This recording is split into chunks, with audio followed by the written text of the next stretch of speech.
She was counted as a shadow until one sentence cut the room in half. The laugh came first, clean, glossy, and cruel, under the chandeliers of the Hawthorne Room on North Michigan Avenue. Not a chuckle, a decision. It sliced the hum of forks and low business voices like a letter opener tearing into an invitation. One man started it, and 100 eyes pointed where he pointed. He'd asked a question in Arabic he didn't think she could answer. Mae Johnson, black apron, white shirt gone gray at the seams, sneakers with the cushion dead, hair tucked under a tidy bun, felt the tray twitch in her hands. Scent of orange zest and espresso, cold draft from an overworked vent catching her wrists. She ran routes by muscle memory, cut left beside the host stand, right of the banquette, 3 small steps to the corner table. Keep the tray level, keep the eyes down, count the breaths, count the steps. That had always worked. Until tonight, when eyes were on her like camera dots. He wore a charcoal jacket with a glossy lapel pin shaped like a coffee plant. 2 leaves, 1 cherry. The city called him a builder. His name was Brooks. Everyone else called him Mr. Mr. Brooks had christened 1,000 mornings with his beans, built a chain on a story about humble roots and grit, then traded his barista smile for a boardroom gaze. He ordered in a practiced hush that still filled the room. Fi hadihi al-balad, hal yufasiluna al-umala an al-azkiya, he said, tone tilted, eyes cutting to the executives around him for the punchline. In this city, do they separate the workers from the smart ones? The room did that breathless thing of being ready to laugh twice. The tray steadied. Mae let the last tremor leave her fingers. Someone's phone camera glow brightened just under the tablecloth, a half moon ready to rise. Mae's heart jumped, then landed. Her mouth moved before she could remember she wasn't supposed to have a mouth for rooms like this. Ala hasab al-maqam, she answered, clear and even, the consonants crisp, the vowels soft. Depends on the room. The sound hit like a coin dropping in a quiet church. Someone's ice cube cracked. Hal turidun al-kahwa bil halib am dunahu, she continued, a hint of polite humor laced between syllables. Would you like your coffee with milk or without? He blinked. The pin on his lapel caught light and flashed once like a signal flare. It would have ended there, a strange ripple that smoothed itself out, if not for the way she stood a little taller after. Shoulders unlocked. Chin up just enough. It wasn't defiance. It was recognition, like catching yourself in a mirror you didn't know was there. He recovered. He smiled a smile with no warmth in it. Mumtaz, he said. Excellent. But it came out stiff, as if excellence wasn't supposed to talk back. 2 cappuccinos, someone to his right added, voice quick, making a show of moving things along. Whole milk. His cufflinks were little gold hammers. He liked to build too. Mae nodded. Allergies? She asked, still in English now, a server's autopilot overlaying everything else. The word felt like a tiny parachute falling into the space between them. Nobody thinks about the parachute until the floor gives way. The man with the hammer cufflinks waved her off. We'll live. But a cluster at the table behind them, men in slim suits, one woman in a high-neck dress, had been speaking quietly in Arabic about a dessert with pistachios. Mae's ear caught the green word, fustuk, like a fishhook snagging fabric. She sidestepped, leaned toward that table, keeping her tray high and her voice low. Excuse me, she murmured in Arabic to the older gentleman. A father, by the way, his hand rested on his daughter's chair back. Does anyone here have a nut allergy? The younger woman lifted her chin, surprised. My sister, she said, tapping her own throat without thinking. Severe. Thank you, Mae said. She pivoted toward the kitchen, like a runner seeing a fallen branch in time. Her steps shortened. The pistachio creme brulee order had already slipped to the pass. She slid the plate back with a fingertip and a look at the line cook that said later, I'll explain. Switch table 12's dessert to the orange panna cotta, she told the expo. No lecture, no panic, just a gentle redirection. The expo opened his mouth, closed it, and nodded. Mae added one word, allergy. And the room around her moved all over again. In the light over the pass, the sugar on the brulee gleamed like glass. It would have been beautiful, and it would have been a bullet. She didn't make speeches, she delivered plates. But tonight, the line between both blurred. Back in the dining room, she set down the cappuccinos, foam like silk, hearts tight in the center. Brooks watched her with that brand of interest powerful men mistake for kindness, the kind with an inventory running behind the eyes. "What else can you do for me?" "Where did you learn?" he asked in English now, tone crouched between friendly and a trap. "No, please, not even a thank you." Her face didn't move. "You pick up what the job needs," she said. The truth was less neat. She'd learned between shifts, at a library on State Street, with flickering lights, and a language lab where the headsets creaked. She'd learned from friends, hustling 2 jobs and 3 tongues. She'd learned to read, while kids in the shelter stared at the alphabet like it owed them money. But the room didn't pay for the truth. It paid for the plate. A wine glass clicked hard somewhere near the window. The sound was too sharp to be an accident. Then the next thing happened, faster than anyone could track. A woman near the corner table raised her hand like a student. Brown hair tucked behind one ear, a faint scar slicing her eyebrow. She had a small camera lens peeking from her tote, a black eye in a leather bag.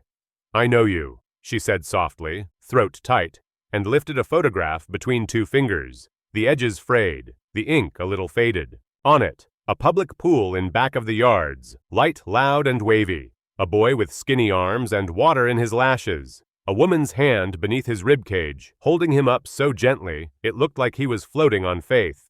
On the back, a scrawl in blue. "Thank you for pulling our son out, for the second chance." May didn't reach for the photograph. She remembered the day by feel, the drag of wet denim, the terror like a second heartbeat, the breath she gave her own lungs to hold while she held the boy. Laminated notices about pool hours, flapping on a chain-link fence. The boy's mother shaking so hard her teeth clicked. A neighbor filming nothing, and no one asked May for a quote. The woman's voice steadied. "You taught him to swim after, you didn't charge us." She swallowed. "That's you, right?" The room shifted again. A chair scraped. Someone whispered the word no, like a prayer and like a denial. A server in the back stopped in the doorway, fingers white around a breadbasket. The idea of a person in an apron being more than her tasks. That was the whole complication. Brooks leaned back. His jaw twitched, the way a man's jaw twitches when the story he's telling himself begins to stutter. One hand drifted to his pin, a steadying gesture. "That's sweet," he said lightly.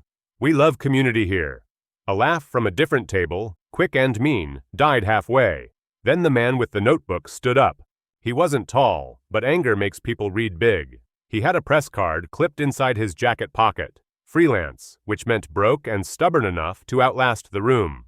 He'd been there for the roast chicken special, and also for something else. May had noticed him, because he'd been noticing her, not in the way you get watched in a service job, like you're an appliance with legs, but with actual attention. A reporter watches the way a surgeon listens. "My name is Alex Flores," he said to no one and everyone. "I'm working on a piece about Brooks and Sons roasters." His eyes cut to Brooks. The room collected a new breath. About internal memos, about hiring, about what happens in stores where the cameras don't go. The tablecloth became a sea the whole row of them might drown under. You can't just stand up and... The hammer cufflinks man started, but the rest burned out on his tongue. Alex didn't look at him. He lifted a folder. The edges were bent, the corners dinged. Journalists' folders look like they've survived a weather system. "Tell me if this sounds familiar, Mr. Brooks," he said. Memo from August. Avoid elevating frontline staff with heavy accents to customer-facing management roles. Perception matters for brand. He let the sentence hang, ugly and exact. May felt it like a slap she'd already absorbed 100 times. Interviews where the nods went tight, where her perfect test scores turned into, "We're looking for a different fit." Perception mattered. Reality made no list. Cameras rose like sunflowers finding light. The woman with the photograph adjusted the angle of her phone in her tote. Others followed, sneaky, guilty, eager. Data plans didn't blink in rooms like this. Brooks's smile frayed. He made a small show of sipping water. You could see his throat work. Water makes noise when a room holds its breath. "Out of context," he said. 2 words worn smooth by use. Alex's eyebrows lifted by a hair. "The context is the chain of emails," he said, "and a spreadsheet. Salaries, slashed, time-off requests from store managers in Little Village and Inglewood, marked not a priority. And one particular phrase repeated 6 times, avoid undesirable elements." He didn't say what that meant. He didn't have to. Everything went quiet enough to hear the LED lights hum. The general manager of the Hawthorne room drifted forward like a man walking onto thin ice. He hovered, didn't touch anyone, didn't say a word. His eyes were begging the chandelier to fall and kill the evening clean. Brooks glanced around for somebody with a leash on the moment. His wife dabbed the corner of her eye with a napkin and didn't look at him. The air at the tables shifted from complicit to sour. Guilt has a scent like old pennies and citrus peel. May felt a pulse at her temple. Don't move, she told herself. This is not your fight. This is a job. This is a plate.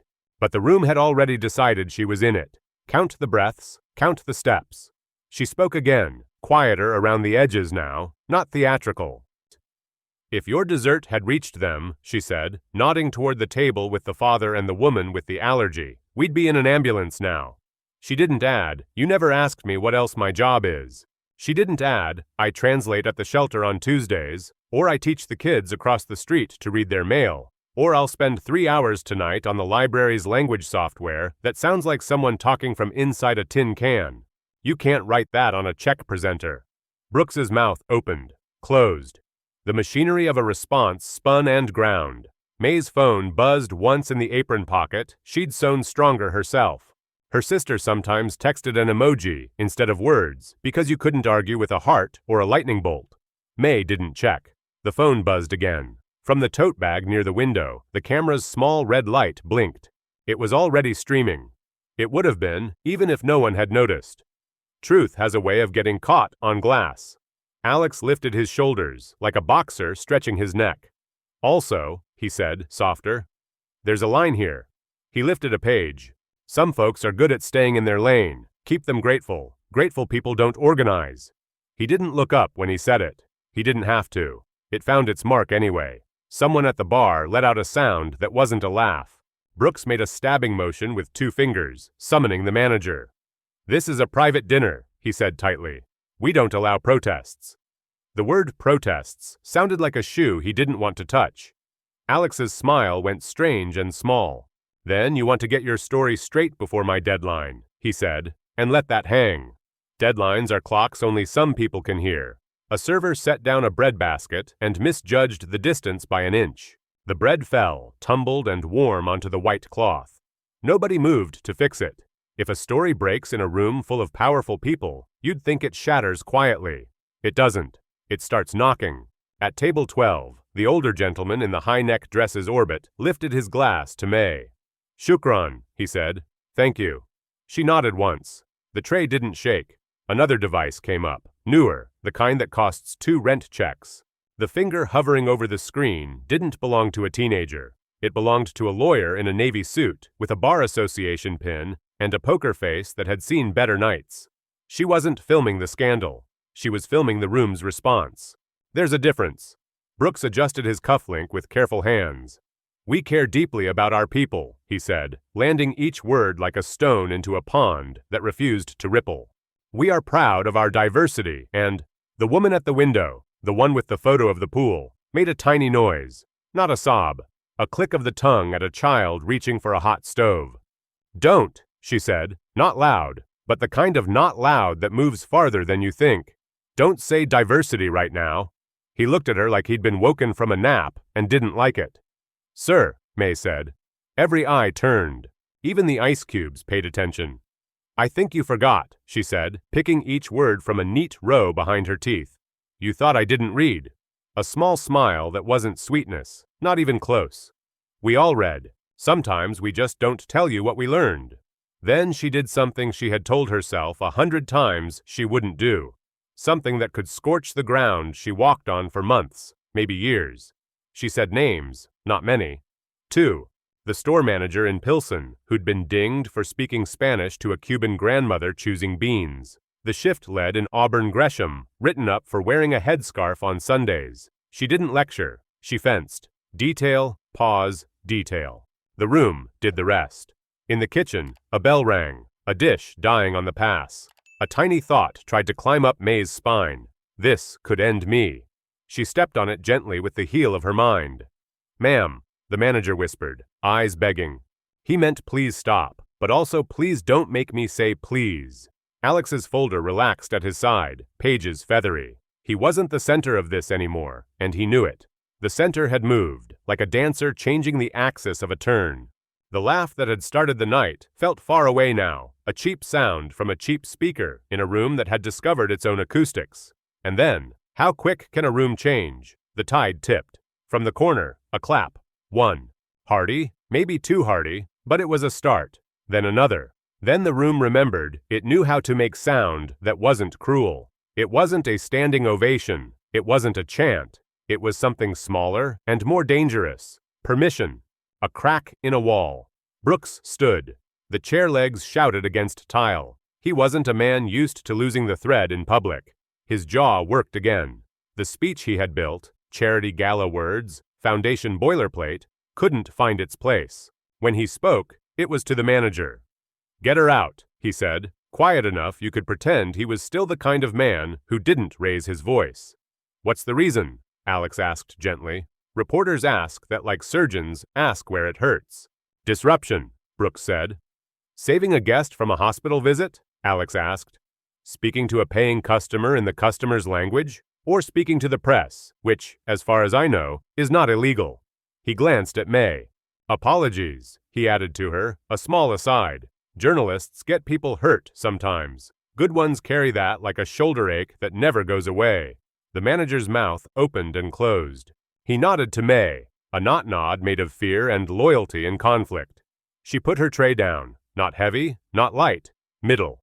Then she unknotted her apron, folded it in half, then half again, hands precise. She set it on the edge of the pass like an offering. Count the breaths, count the steps. Outside, the night air hit with a chill that made her eyes water. Michigan Avenue threw light everywhere. Buses grumbled. A man with a souvenir bag brushed past, without seeing her at all. Behind her, phones kept filming. Inside, the clapping had turned into talking. Talking into shouting. Shouting into calls. Tick-tock. By midnight, the video, 3 minutes, 28 seconds, framed by a leather tote, had been edited by a stranger in a different city, captioned by another, posted by a third. Comments multiplied like ants around a sugar spill.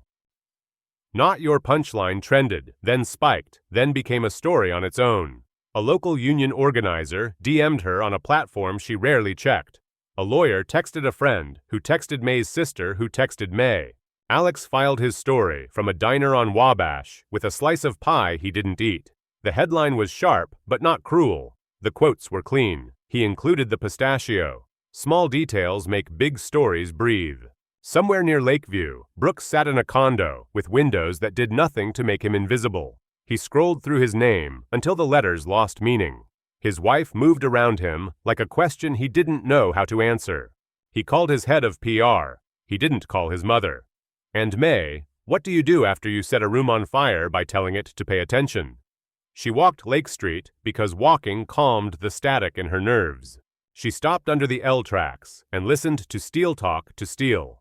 The muscles in her forearms finally let go. A man on a bike passed so close, his jacket brushed her elbow, and neither of them turned. Chicago did what Chicago always does, kept moving. She went home to the apartment she shared with 2 women who worked nights at the hospital.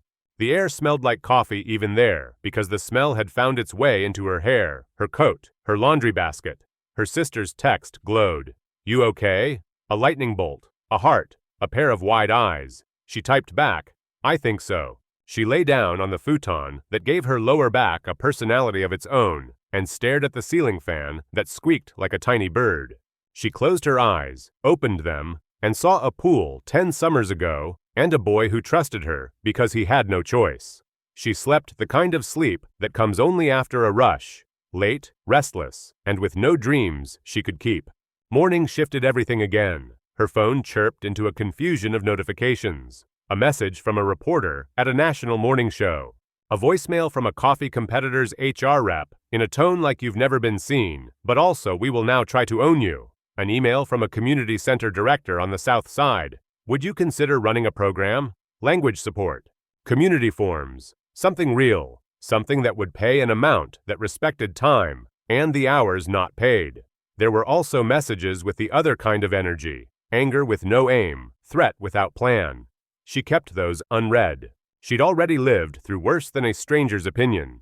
The Hawthorne Room issued a statement by noon that 1 million people ignored. Brooks posted a video in a navy sweater with a plant in the shot behind him like contrition grows on shelves. He said "we" 14 times and "I" once. He didn't mention nuts. His board mentioned him in a different way at 4:30 p.m., an interim in the sentence about leadership, that corporate word that means the ground moved under your feet. Microscenes tumbled out of storefronts and newsrooms. A barista in a red beanie sliding a jar toward a customer labeled "Mutual Aid for the Night Shift." A store manager telling his team they could wear name tags in any language they wanted. An old man at a counter in Bridgeport asking for coffee in Polish and getting it with a smile. No press release, just lived proof. At the library on State Street, the headsets still creaked. May walked in like she always walked in, with a tote full of notebooks and flyers about EBT benefits that she knew by heart. The librarian at the desk, a man with a voice like gravel and a soft spot for people who read to other people, looked up. "Trouble," he said, but he was smiling, and the word meant the opposite. "The good kind," she said, not completely sure, but willing to pretend until it became true. In the afternoon, the woman with the photo met her in a coffee shop that wasn't part of any chain. She brought the photograph in a new plastic sleeve. "We wanted you to have it," she said, "for the days you forget." "I won't," May said, but she took it anyway because forgetting isn't a choice. It's a tide. She put the photo in her tote like an amulet. "By the way," the woman added, cheeks a little pink, "his name is Luis. He swims like a fish now. He teaches little kids who can't stop looking at the water like it's stronger than they are." She laughed. "He wears a whistle too much." May felt heat climb up her throat for the first time that day. "Tell him I said to ease up on the whistle," she said, and the woman nodded solemnly, like it was an order she could carry. The first serious test wasn't the room with the chandeliers or the viral video with text stacked on text. It wasn't even the interview offers. TV lights have a way of making you forget what you came to say. It was smaller, meaner. It was a man at the grocery store in a fleece vest, blocking the aisle beside the peanut butter, who recognized her from the clip and decided she was a symbol he didn't like. "You people," he said, and didn't finish the sentence because he didn't have to. His lips twisted into a smile that had practiced in mirrors no one else saw. "Always playing the victim." May looked at him. Head tilt. No apology. "You watching the clip or the whole movie?" she asked. He blinked, confused, because no one had ever offered him a choice like that before. She pushed her cart around him, a quiet, domestic defiance that left him frowning at cans like they'd wronged him personally. And then came the triumph the city would remember. It wasn't a press conference or a glossy shot in front of an exposed brick wall with a plant that looked like every other plant. It was a room on the second floor of a converted church in Little Village that smelled like dust and floor polish, and hope that hadn't been laughed out of the building yet. A dozen folding chairs, a whiteboard that had been white in the early 2000s, a thick stack of forms, a sign printed on office paper and taped crooked to the door. Community paperwork night, all languages welcome. Parents came in pairs, then in shy single file. Teens in hoodies with eyes darting so fast you could see the blur. A grandmother with a pink scarf tied tight under her chin. Questions folded into questions. The way people ask for help when help has always been expensive. May moved like she did in a dining room. Root, pause, listen, deliver. She wrote next to people's writing without crowding them. She translated not just words, but tone, bureaucracy to human. A man whose English dissolved under stress laughed out loud when she read his letter back to him in Spanish, not because it was perfect, but because he sounded like himself again. Midway through, a woman in a city ID badge and a wool coat knocked on the doorframe, polite, new to the room. "We heard you needed someone from legal aid," she said, glancing at the folding chairs, the lopsided sign, the mess that was actually a map. "I can sit, if you want." May nodded her to a chair. She didn't ask for credentials. She watched the way the woman sat, open, relaxed, present. That told her everything she needed. In the back, on a table that had been used for bingo night not 2 hours earlier, someone set a glass cube. It was no taller than a shoebox. Inside, on a clean bed of white paper, lay a folded black apron and a rounded server badge with May stamped into it, slightly crooked, because you could tell when a machine got tired. Below, a typed card. In honor of the rule we live by. Eyes up, voice steady. She hadn't asked for it. The director of the center had made it with a quiet joy that looked like a joke about museums, and then wasn't. People stopped by the cube between forms. They read the card. They smiled. They nodded to themselves like they were agreeing with a future they could actually imagine. How do you make a symbol out of cloth? By deciding together what the cloth means. Brooks went quiet for a week. Then he said he was stepping back to refocus on something so abstract you could hang laundry on it. A new interim showed up, with his sleeves rolled exactly 3 turns, and his mouth set like he'd tasted a lemon. Stores hung flyers about meetings you didn't have to ask permission to attend. Time-off requests got processed in days, not weeks. The pin with the coffee plant leaves started to show up on different lapels, less shiny, more sincere. People still burned their tongues on too hot drinks, because some things the city can't save you from. The Hawthorne Room never put the pistachio creme brulee back on the menu. It wasn't superstition, it was memory. Reporters came by the community center with microphones and soft voices. May gave them sentences like 1 spoonful at a time. She didn't perform. She didn't narrate her own heroism. She said we more than I and meant it. They filmed the cube with the apron and called it a symbol because that's what it was. They asked about Brooks. She said his name less often than theirs. The last scene didn't have chandeliers. It had a busted thermostat and a room full of bodies generating their own heat. It had a boy, 8, 9, sitting on the floor by the heater vent, reading out loud to his mother, the syllables tentative then stronger. It had Alex, the journalist, leaning in the doorway, with pie in a to-go box finally eaten, eyes softer than the first night. It had the woman from the pool kneeling to tie someone else's kid's shoe, because once you've had someone's strong hand under your ribs, you go looking for other ribs to hold. At the end of a long evening, May sat on the church steps and breathed city air that tasted like fried onion and bus exhaust and the first honest cold of the season. Her phone buzzed. Another offer she hadn't chased. A speaking gig with a fee that would have made her laugh last month. She set the phone face down on the step beside her and watched a group of teens take turns on a skateboard the way kids do when they want to bless each other with time. She put her hand on the tote and felt the photograph through the fabric. A pool, a boy, a second chance. Breath in, breath out. The night didn't feel like victory, not exactly. It felt like the thing after a finish line no one told you about. You keep walking because walking is what you do. The door behind her creaked. The librarian from State Street sat on the step with 2 paper cups. Coffee, he said, but it smelled wrong. It smelled extravagant. He grinned. From the expensive competitor, a little petty but. He shrugged. She took it. Sipped, winced. Too sweet.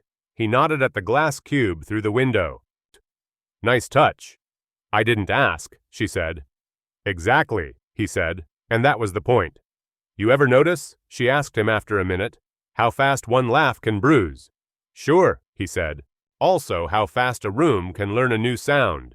A car passed with the bass too loud. Someone hollered at someone they loved across the street, like love was a thing you could throw. The block held it all. May set the cup down. She stood, and the ground didn't tilt at all, just stayed. She looked through the glass at the apron folded so carefully you could feel the hands that had done it. She wasn't a symbol. She wasn't a story. She was a person who had held a tray as if it were a roof, and had held a boy as if he were air. Now she held a city's attention the only way attention should be held, gently, truthfully, with no guarantee it'd last. Count the breaths. Count the steps. Eyes up, voice steady. She said it in her head, like a promise you make to yourself when the room is louder than you prefer. And then she went back inside to finish the night. Dignity doesn't ask permission, she said later, to a room that finally knew how to listen. It shows up and speaks.